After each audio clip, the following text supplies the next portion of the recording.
श्रीमती सुप्रिया सुले जी और शिवसेना से श्री संजय राउत। मैं ज़्यादा समय नहीं वेस्ट करते हुए श्री राहुल गांधी से आग्रह करूंगा कि वो प्रेस वार्ता को शुरू करें।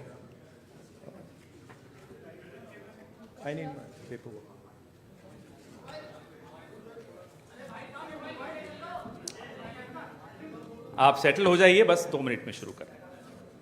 नमस्कार।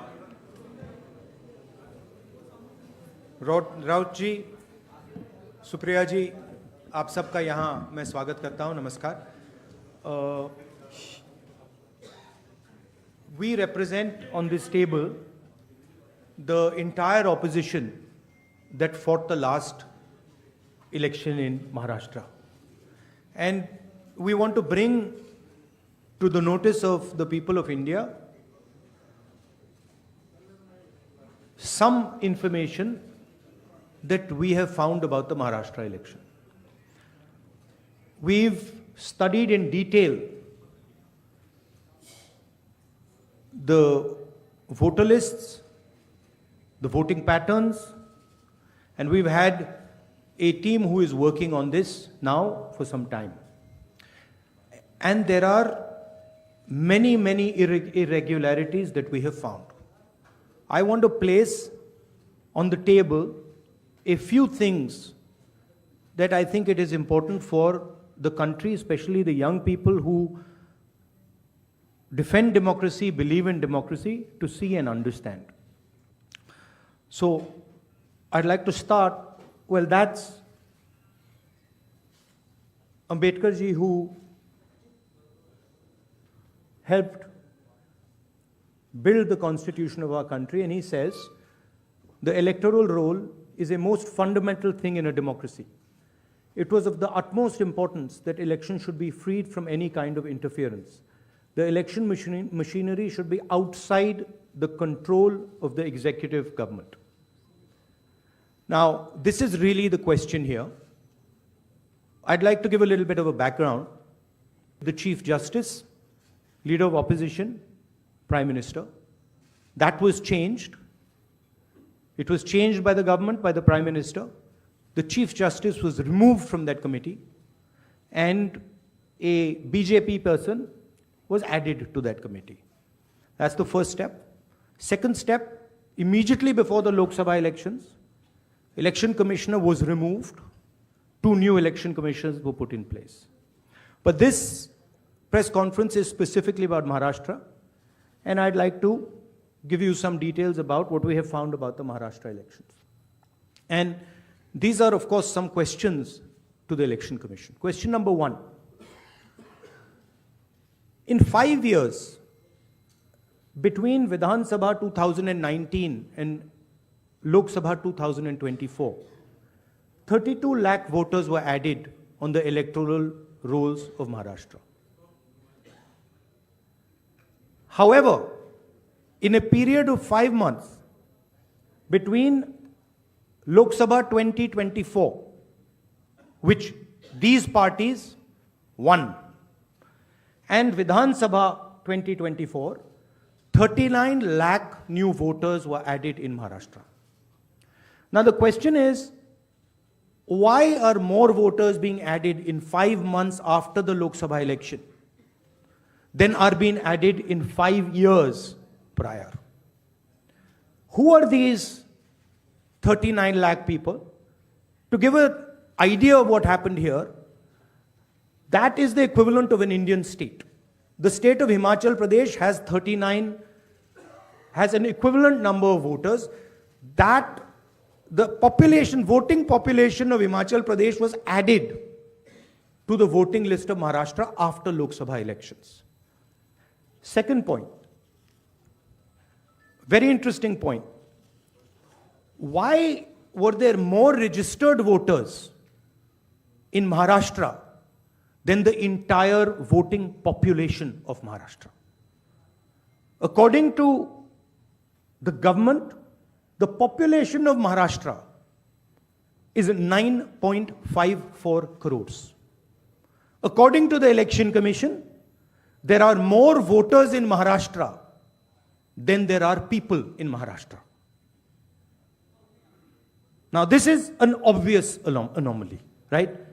Somehow, voters have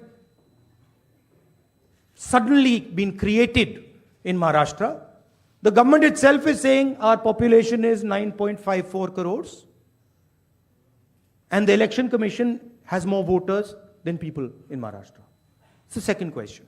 And the third question, which is an example of many, many places, one of many, many places which we have found.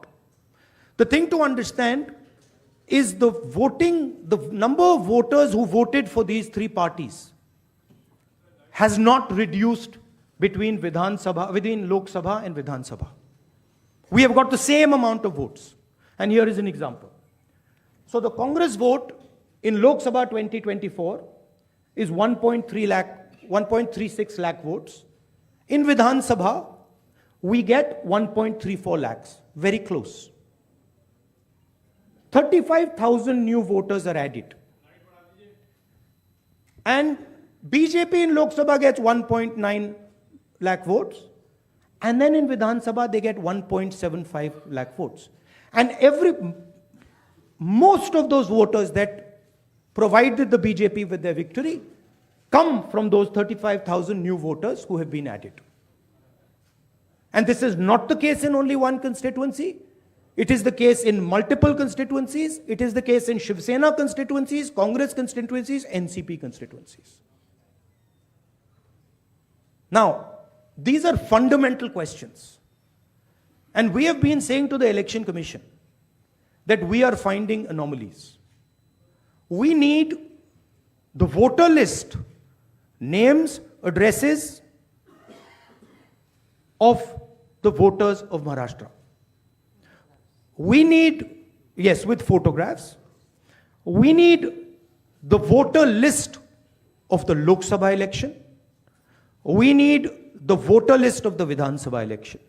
Because we want to understand exactly who these new additional voters are.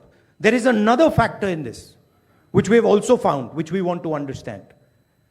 There are many, many, many voters that have been deleted. Voters who are in one booth who have been transferred to another booth.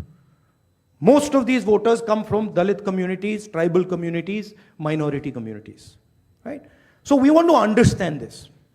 And we have made repeated requests to the Election Commission. They have not answered us. The leader of the opposition has said this in Parliament House. The Election Commission has not responded. Now, the only reason they would not respond is that there is something wrong with what they have done. I am not making any accusations. I am presenting data here clearly. And I am asking the Election Commission again. The three major opposition parties of Maharashtra are asking you for the voter list of Lok Sabha and the voter list of Vidhan Sabha elections. It is your duty to provide transparency in the election. It is not our responsibility to provide transparency in the election.